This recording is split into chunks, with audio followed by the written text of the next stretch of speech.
Back at my old house, the edges of my beds look really good. These things were razor sharp, and I would get a ton of comments asking how I could make them look like this. But the one thing you never got to see was the transformation. So now that I'm in my new house, I'm able to share how I can turn a rotten bed like this into something a lot better. And the best part is you don't need any special tools. In fact, we're only going to use a shovel to get this job done.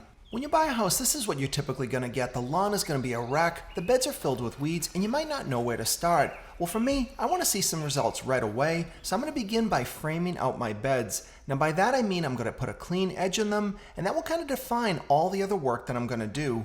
You can still see the remnants of an edge, but I would bet these beds have not been edged in about 10 years. So I'm going to go around and clean this up and make this look a whole lot better.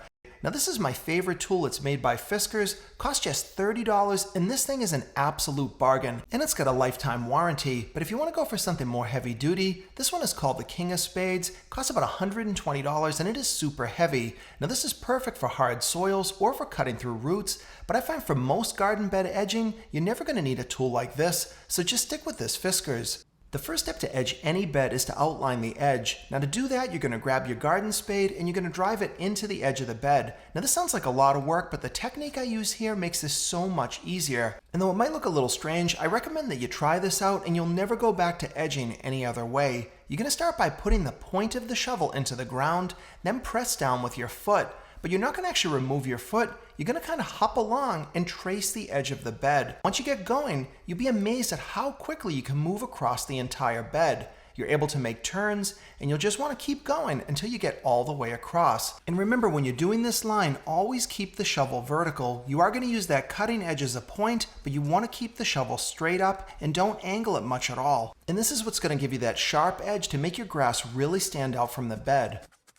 Now that we've got our line drawn into the bed, we want to begin our back cut. Now this is again where people make a lot of mistakes. You're not going to ever slope the edge of your lawn down, but you do want to slope down your bed. So by that I mean you want to grab your shovel, come in from the opposite direction of that line, and dig out a piece. You always want an angle coming from the edge of your bed down to the bottom of where it meets the grass. And if you can stand inside your bed, that will make it a lot easier, but if you can't, you can try to get the shovel in from the side. Another good tip is to do this after you've gotten some rain so that the soil is a little bit wet. That will make it a lot easier to drive your shovel in. You may also notice that that line that you made isn't deep enough, or that some grass roots are kind of holding onto that piece. So you want to go ahead and retrace the line on the opposite side if you find that soil is not letting go. And then just repeat this process and continue along the line that you made. Now if the pieces are getting too heavy or tough to deal with, just take your shovel and cut a line between the pieces, and then they'll come out a lot easier. Now the reason I'm not just shoveling this right into a wheelbarrow is I find it's a lot easier to just do one job at a time. If you're working on a bed that's already loaded up with good mulch, you can go ahead and shovel the stuff directly into your wheelbarrow. And edging your beds isn't just for looks, you're also protecting them from weeds or grasses creeping into them over time. Another secret I found is that this spade is unbeatable. Those half-moon edges will never give you results like this. Those are good if you're dressing up a bed that's already been done,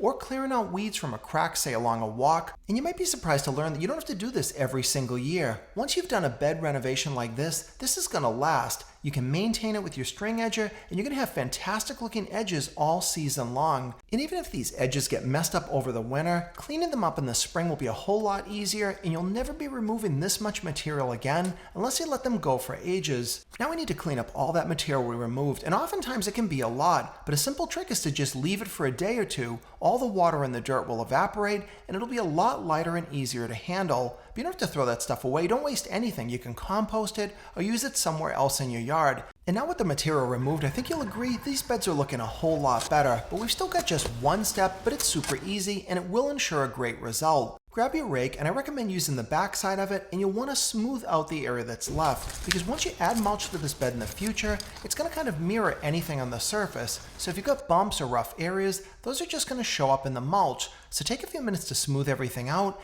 and now you're going to end up with a result that is totally ready for mulch, and this is going to be the framework to your yard and really make sure that your landscape stands out. But if you've got a fantastic way to edge your beds, please feel free to share it in the comments below. But I hope you enjoyed this video and gave you some great ideas to help you edge your beds at home, and I think if you try them out, you'll be really pleased with the results.